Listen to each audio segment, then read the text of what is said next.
My girlfriend said, marriage would ruin my 20s. I replied, I understand. Then I moved across the country, blocked contact, logged her stalking for HR, started over with someone new, and I smiled because a gallery show would turn that humiliation into my last word. Marriage would totally ruin my 20s. Those words still echo through my head 6 months later. The acoustics in Baltimore's Rawlings Conservatory are remarkable. Every syllable bounced off the glass panels, past the orchids I had spent 3 weeks coordinating, past the elderly couple frozen on the bench behind us, straight into my chest. I am Jude, 32, energy efficiency engineer. I work with numbers and thermal calculations, things that follow rules. I thought relationships worked the same way if you paid attention and cared enough. Sienna and I met 2 years ago at that same conservatory. She was sketching tropical plants for her art students. I was calculating thermal data for the restoration project. She asked to show me her drawings. We kissed under those orchids, the same ones I had later kneel beside with a ring. The proposal took months to plan, 2 in the afternoon on a Tuesday, because that is when light hits the glass perfectly. The curator knew me by name. Her favorite orchids were positioned along the path. A photographer waited discreetly nearby. When I dropped to one knee, my heart raced so hard I barely heard my own words. I looked up and saw her face change, not with joy, with panic. Then she laughed full and clear, bouncing off every panel. Oh my God, Jude, you are serious. Marriage would totally ruin my 20s. I am 25. We talked about this, had we? She had mentioned traveling, staying open to possibilities, not locking herself down yet. I thought that was normal caution, not fundamental opposition. The elderly couple behind us sat motionless. The woman's hand covered her mouth. I felt their pity radiating through the humid air. I closed the ring box. The snap echoed, I understand. Thank you for being honest. I thanked the staff on my way out. They had worked so hard. It wasn't their fault. Sienna followed me to the parking lot, talking fast about loving me, keeping things as they were, me being dramatic. I watched her mouth move and felt like I was behind thick glass. That night, I slept on my sister Maya's couch. She handed me a beer and stayed quiet. Next morning, I returned the ring. 70% refund, the rest a custom work fee. I drove to our apartment while Sienna was out and left a note on the counter. We want different futures. Please don't contact me. I packed 2 duffel bags and requested a transfer to my firm's Seattle office, 3 days to process. By Monday, I had an apartment lined up, belonging shipping, and a one-way flight booked. I blocked Sienna everywhere. Phone, email, Instagram, LinkedIn. Maya promised to handle any contact attempts. Seattle was gray and wet and perfect. Nobody knew me. I learned bus routes, found a coffee shop opening at 6, buried myself in work, thermal bridging analysis, energy modeling, clean problems with quantifiable solutions. 6 months passed. I had started sleeping through the night, went on a few dates. The ache had dulled to something manageable. Then came Monday morning's project kickoff. New client, big contract, 15 people on Zoom. Our project manager, Ari, introduced the communications contractor. A face I knew better than my own appeared in the top row. Hi everyone, I am Sienna Reed. I will be handling all stakeholder communications for this project. Really excited to collaborate. Professional smile composed like we were strangers. I muted my mic and stared. My coffee went cold. Maya's going to lose her mind. Update 1. The call ended at 1000. By 1015, I was with Ari and our HR director, Lauren, laying it out clearly. Prior relationship ended 6 months ago. She knows I relocated. Obvious conflict of interest. Lauren asked for documentation. I had it. Apartment lease screenshots with both names, photos with metadata, the note I had left, which I had photographed, transfer request, emails mentioning personal circumstances. You came prepared, she said. I am an engineer. Documentation is what I do. She reviewed the contract. Sienna's agency was independent, not direct employee, more flexibility there. I could stay under strict firewall protocols, no one-on-one interactions, everything through Ari or documented. That afternoon, a group email arrived from Sienna. Subject: let's be adults about this. 3 paragraphs about professionalism, respecting boundaries, past relationships, not interfering with opportunities. It sounded reasonable, but I knew her tells, the phrasing, the formal tone when she wanted something. This was narrative establishment. I forwarded it to Lauren without comment. Wednesday evening, I had a site visit at the Fairmont Olympic, post-renovation assessment, thermal imaging in the lobby. Then I heard her voice, Jude. Hey. Sienna stood 5 ft away in a green jacket, I recognized from Baltimore. She looked tired. I am working. Me too. Meeting with the client's communications director. Crazy coincidence, right? The client's office was 4 blocks away in a different building. Not coincidence. I need to finish this assessment. Can we just talk for 5 minutes? I came all this way. You followed me. I got offered a contract. I didn't know you were here until I saw the team list. Her agency has 12 offices. Seattle is one. Somehow on a project with 60 contractors, she lands where I am lead engineer. This conversation is over. I walked toward the elevator. She followed. You blocked me everywhere. You wouldn't let me explain. The doors opened. I stepped inside. Maya told you not to contact me. You agreed. That was 6 months ago. People change. The doors closed. I documented everything. The moment I got home, date, time, location, exact dialogue, sent it to Lauren. Thursday morning, another meeting. Lauren, Ari, someone from legal. They had reviewed everything. The email, the lobby incident, the pattern, the client's been notified. Her agency is implementing immediate separation protocols. I felt tired more than relieved that evening. Maya called. Mom saw weird Facebook comments on her photos asking about you. Fake profile but familiar writing style.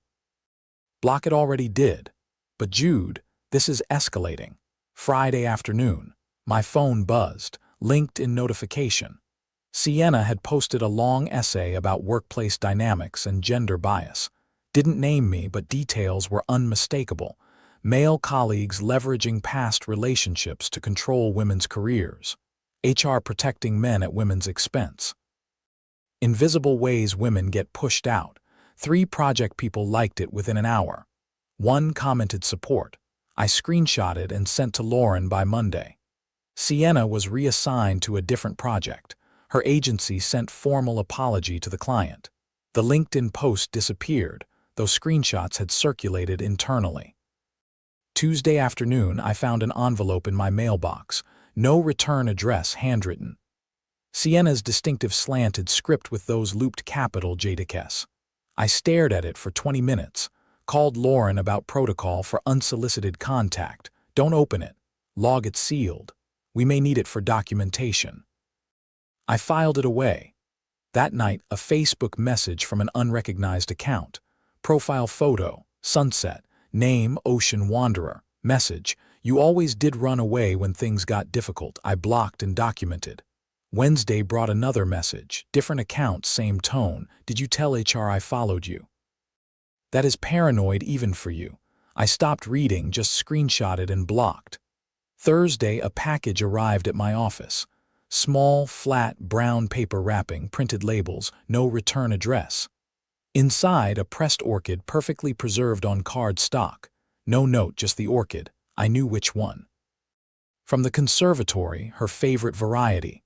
I documented everything, photographed it, logged delivery time through building mail system. Late that night, Seattle rain hitting the windows. I kept thinking about that orchid about hours in the conservatory, her sketching while I worked, easy silence.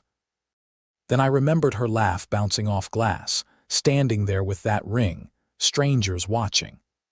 I deleted the orchid photo, then went through my archive and deleted every picture of her, except one candid from the day we met.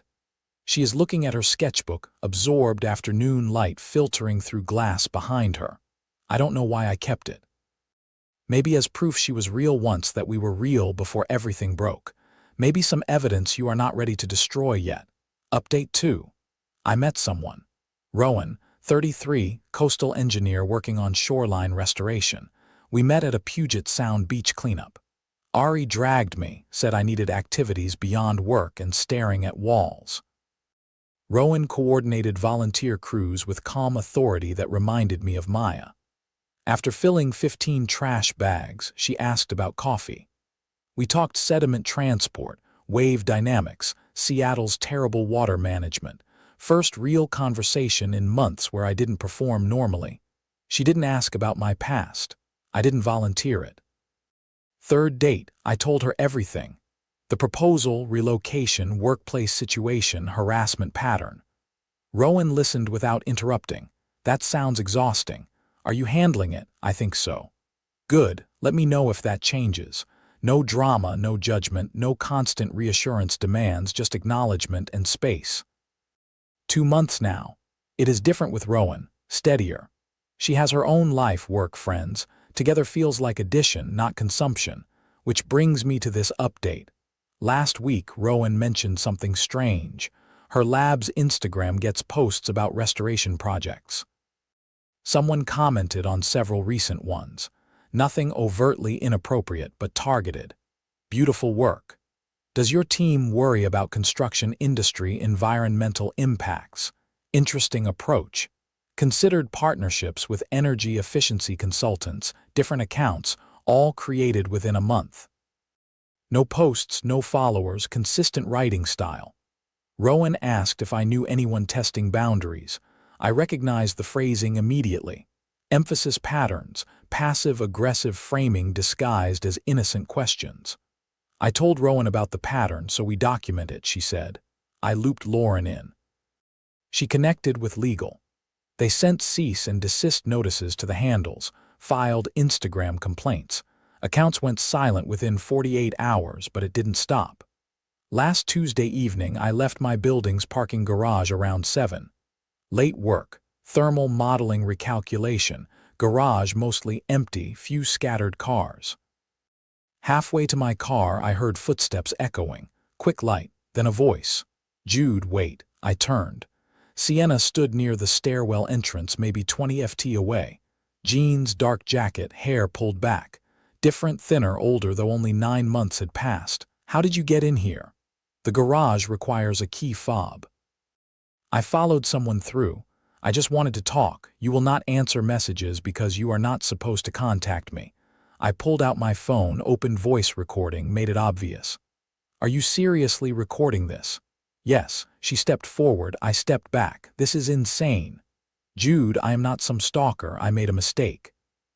I handled the conservatory badly, but you are acting like I am dangerous. You followed me to Seattle, showed up at my workplace, created fake accounts to harass my girlfriend's page. You are in my parking garage right now. What part seems not dangerous? I just want to talk as humans without corporate protocols and lawyers and HR controlling everything. I don't want to talk. I want you to leave me alone. I came all this way. You followed me all this way, not the same thing. She was crying now. Real tears, not manufactured argument tears. Part of me felt cruel. The larger part stayed alert. I am calling the police. Leave this property now. I dialed non-emergency while she stood there. Gave address, explained calmly. Former girlfriend, harassment pattern, currently trespassing private garage. They will be here in 10 minutes. You should go. She stared like she had never seen me before. You are really doing this. You did this. I am protecting myself. She left before police arrived. I stayed near my car, phone recording, empty garage waiting. 2 officers showed up. Woman maybe early 40s. Officer Delaney and younger male officer. I played the recording, showed documentation timeline. They took notes, asked about prior incidents, confirmed contact preferences. We cannot arrest for trespassing unless property management presses charges, Delaney said. But we can issue verbal warning. If she returns, call immediately. Document everything. Consider a restraining order if this continues. They filed formal report. I got the case number, photographed business cards, added everything to documentation folder. That night I couldn't sleep, kept replaying the garage, her face. You are really doing this like I was unreasonable. Rowan came over around 10 Saturday with me on the couch. Eventually, you know this isn't your fault, right? I proposed to someone who wasn't ready. Maybe I pushed stop.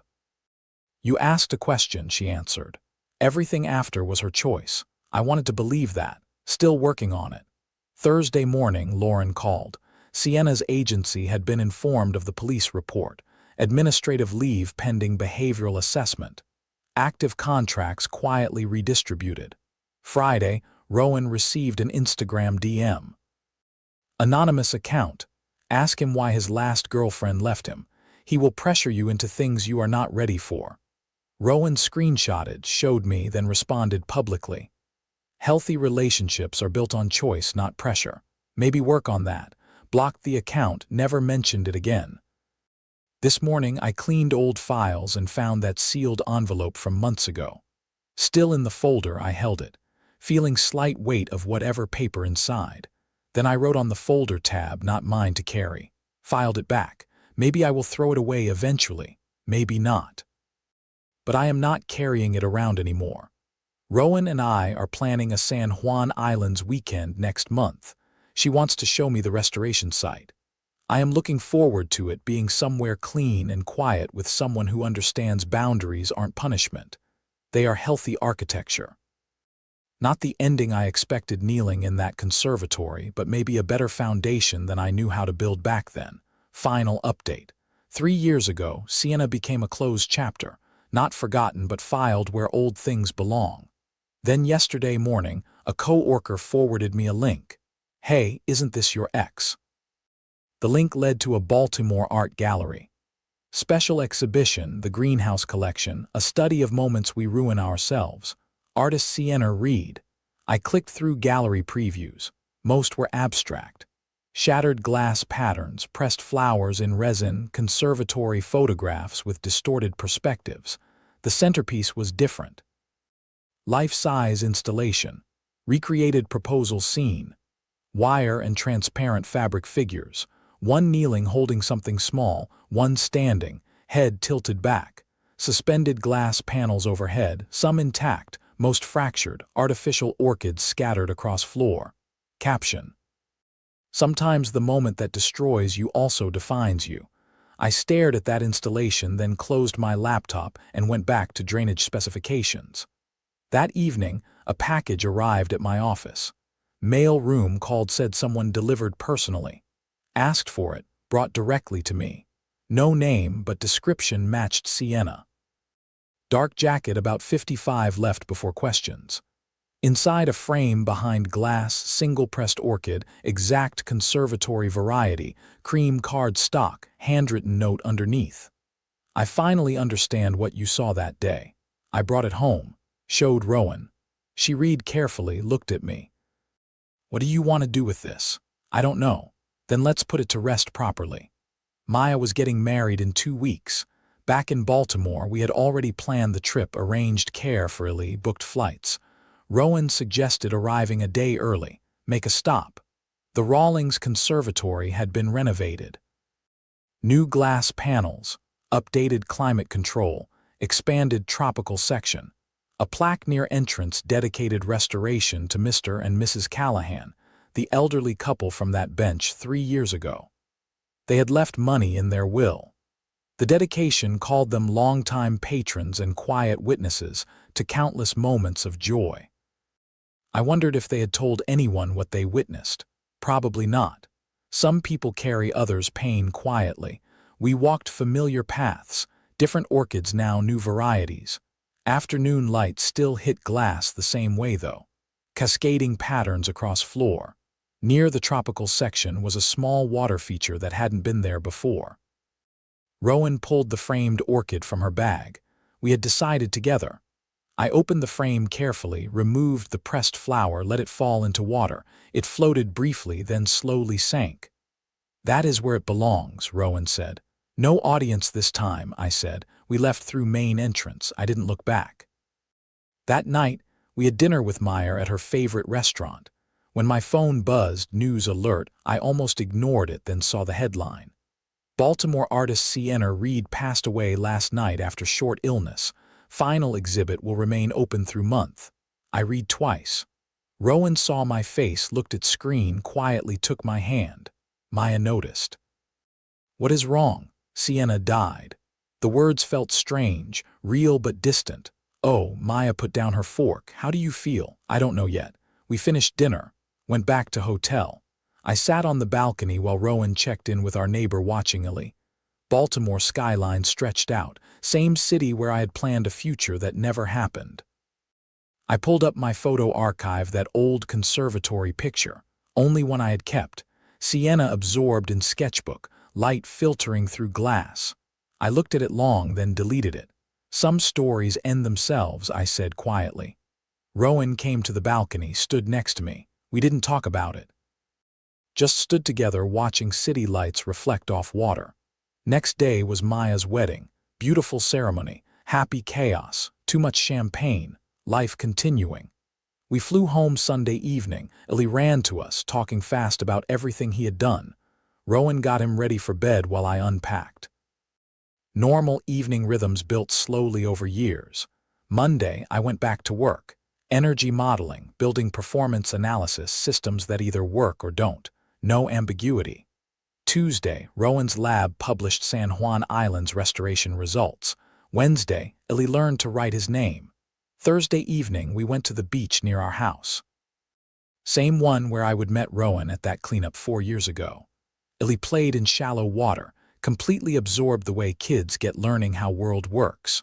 Rowan waded in to help him build something. Sunset happening behind them. Golden light glinting off water, off her hair, off small waves breaking around their feet.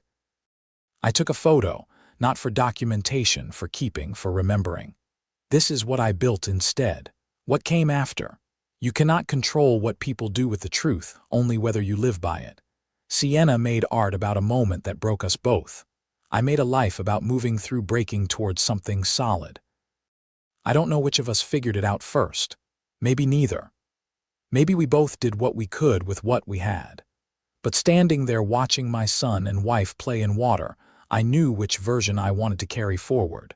Not glass panels and public humiliation and desperate attempts rewriting history. Just steady work of showing up, setting boundaries, building something real with someone who understands love isn't about grand gestures in conservatories. It is about choosing each other quietly and consistently through ordinary days that actually make up a life. Full circle. Different glass.